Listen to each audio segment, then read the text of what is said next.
There's a moment, somewhere between waking and sleep, when the border between worlds begins to blur. You know the one, when images arrive without invitation, stitched together by logic only the unconscious understands.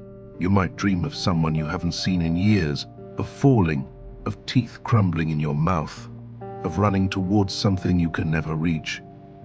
And when you wake, it lingers, a strange residue, part feeling, part revelation, part riddle. Dreams are not random static, they are coded messages, psychological art installations created by a part of you that speaks in metaphor instead of language. The mind dreams because there are truths too raw for daylight. We tend to think of sleep as an escape from thought, but in reality, it's where the mind begins to process what consciousness can't bear to. Your dreaming brain, the nocturnal architect, gathers fragments of your day, buried memories, suppressed emotions, and constructs them into symbols. It's a translation process, but the translator has a poet's soul. The Swiss psychiatrist Carl Jung once wrote that dreams are the royal road to the unconscious. He saw them as messages from the deeper psyche, not random, not meaningless, but compensatory. Meaning, the dream corrects what waking life distorts. So, if your conscious self spends the day pretending to be fine, your dream may conjure disaster, not to torment you, but to show you the cost of repression. If you suppress anger, it might appear as a flood or an animal breaking loose. If you hide fear, it might emerge as falling endlessly, the body's language for losing control. Dreams bring balance. They restore truth. But beneath that correction lies something even more intimate, psychic integration. Your conscious mind, what Freud called the ego, is just the thin crust of volcanic terrain. Beneath it lies a seething complexity of desires, anxieties, archetypes, memories, the parts of you you've banished, forgotten, or simply ignored. When you dream, those exiled fragments take shape. The person chasing you might be a part of yourself. The house with endless rooms might be your mind's blueprint. The lost child you keep finding could be your inner child, still waiting to be acknowledged. The dream doesn't care for realism, it cares for wholeness. It takes what consciousness divides and brings it back into relationship through symbol.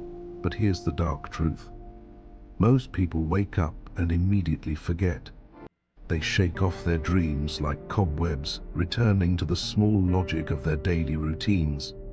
And in doing so, they miss the voice of their own soul.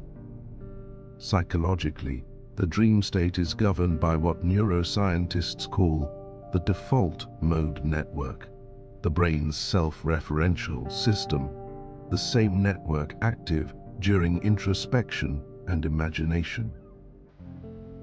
During REM sleep, this system becomes liberated from external input. You're no longer tethered to sensory reality, so your mind begins to reconfigure meaning itself. Memories combine with emotion, imagination fuses with fear, and your psyche begins its nightly ritual of self-editing.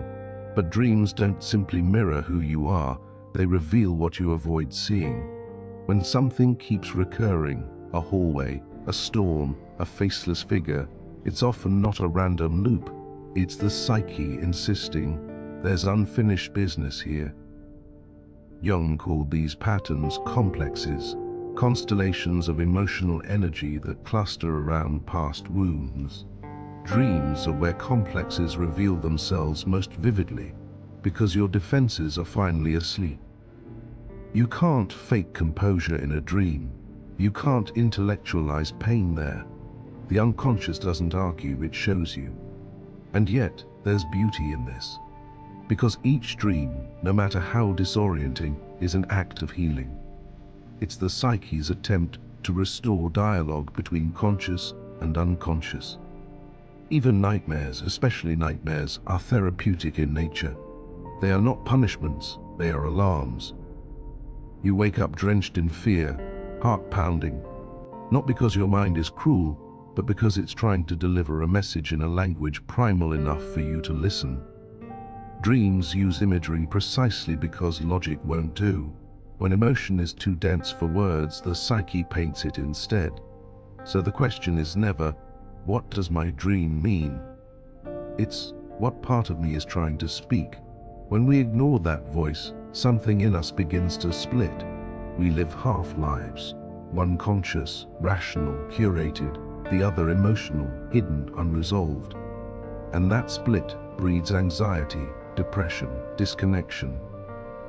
Your mind begins to stage louder and louder dreams, like a friend shaking your shoulders saying, "Wake up." But when we listen, something extraordinary happens. Dream recall improves. Symbolism becomes coherent. You start recognizing emotional truths before they calcify into patterns. You begin to notice how dreams reflect not just your past, but your potential, who you might become if you integrated the parts you've exiled. Because ultimately, that's what the unconscious wants, not control, but wholeness, to bring you back to yourself. In adult life, we often interpret dreams through the lens of fear or fantasy, but deeper examination shows patterns. People who repress anger often dream of broken teeth, aggression turned inward. Those afraid of change dream of missing trains or being trapped in rooms without exits. Those burdened by guilt dream of contamination, dirty water, stained hands. The mind externalizes inner tension as narrative, because story is how we understand emotion. To work with your dreams is not to decode them like puzzles, but to engage with them like dialogues. Ask them questions. What emotion did this dream want me to feel? What situation in waking life carries the same feeling? That's where the translation happens. This is the essence of shadow work, to meet the parts of yourself your ego cannot bear to see, and to meet them with compassion rather than censorship.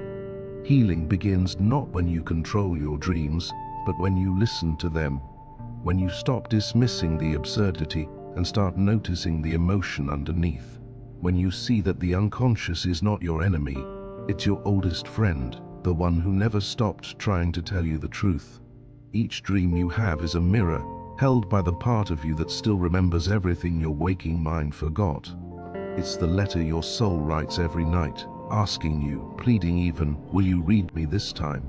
So tonight, when you close your eyes and enter that mysterious theater of the mind, remember, you are not merely watching a film, you are watching yourself.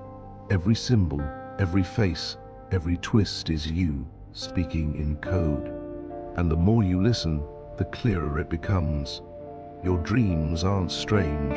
They're the only time you stop lying to yourself, because in dreams, the mask dissolves, and what's left, raw, strange, beautiful, is your truest reflection. The goal isn't to interpret every image perfectly, it's to honor the language of your own depths, because the unconscious is not beneath you, it is you. And in learning to speak its language, you stop being at war with yourself. That's the real power of dreaming. It's not escapism, it's integration. And maybe the dark truth is this: you've never been more yourself than when you're asleep.